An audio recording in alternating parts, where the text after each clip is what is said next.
Assalamualaikum warahmatullahi wabarakatuh. Kami dari kelas 12 IPS 6 kelompok 8 yang beranggotakan nama saya Budi Jati Hermawan dan rekan-rekan saya Alifa Zafira Maulani, Anandita Putri, Friska Agustiani akan menjelaskan presentasi yang kami buat, yaitu berbagai kasus pelanggaran hukum. Definisi pelanggaran hukum merupakan tindakan seseorang atau sekelompok yang melanggar aturan dan tidak sesuai dengan hukum-hukum yang berlaku. Pelanggaran hukum adalah bentuk pembangkangan terhadap hukum yang berlaku.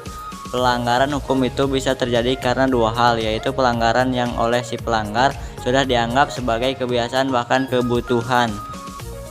Contoh kasus yang pertama, diberitakan KPK menetapkan Bupati Probolinggo Puput Tantrianasari atau PTS bersama suaminya Hasan Aminuddin atau HA serta 20 orang lainnya sebagai tersangka kasus dugaan korupsi berupa penerimaan sesuatu oleh penyelenggara negara atau yang mewakilinya terkait seleksi jabatan di lingkungan Pemkab.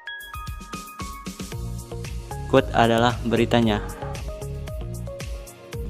Evaluasi kasus korupsi. Kasus tersebut termasuk jenis pelanggaran hukum, yakni pelanggaran kode etik atau pedoman perilaku.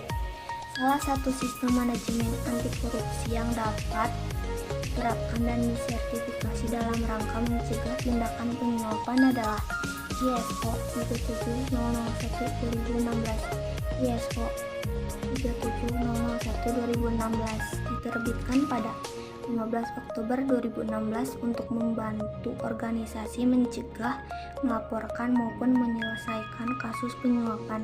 Sistem ini dirancang untuk menumbuhkan budaya anti suap pada suatu organisasi dan meningkatkan peluang untuk mendeteksi upaya-upaya insiden penyuapan dari awal. Contoh kasus penembakan mahasiswa Universitas Trisakti pada tanggal 12 Mei 1998. Dalam kasus ini, 4 orang mahasiswa tewas. Mahkamah militer yang menyidangkan kasus ini memvonis 2 terdakwa dengan hukuman hanya 4 bulan penjara. 4 terdakwa divonis 2-5 bulan penjara dan 9 orang terdakwa divonis penjara 3-6 tahun. Berikut adalah beritanya. Evaluasi kasus penembakan.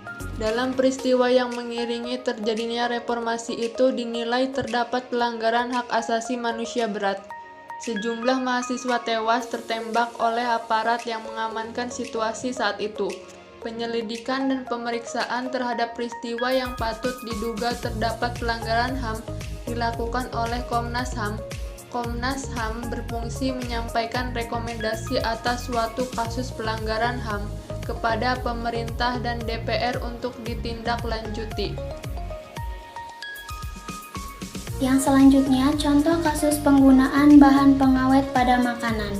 Petugas dari Dinas Kesehatan Kabupaten Tulung Agung, Jawa Timur menemukan dagangan makanan yang mengandung formalin dan beberapa jenis zat berbahaya lain saat menggelar razia sejumlah sentra penjualan takjil.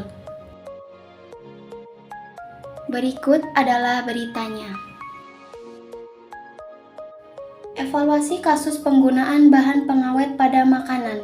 Dalam melakukan setiap kegiatan, pelaku usaha bertanggung jawab atas apa yang dihasilkannya. Setiap pelanggaran atas norma-norma dan beberapa perbuatan yang bertentangan dengan tujuan untuk menciptakan iklim usaha yang sehat dapat dikategorikan sebagai perbuatan yang melanggar hukum. Oleh karena itu, para pelaku usaha tersebut akan dikenai sanksi hukum baik berupa sanksi administratif, perdata, maupun sanksi pidana. Terima kasih. Sekian dari kelompok kami. Mohon maaf bila ada kesalahan kata. Wassalamualaikum warahmatullahi wabarakatuh.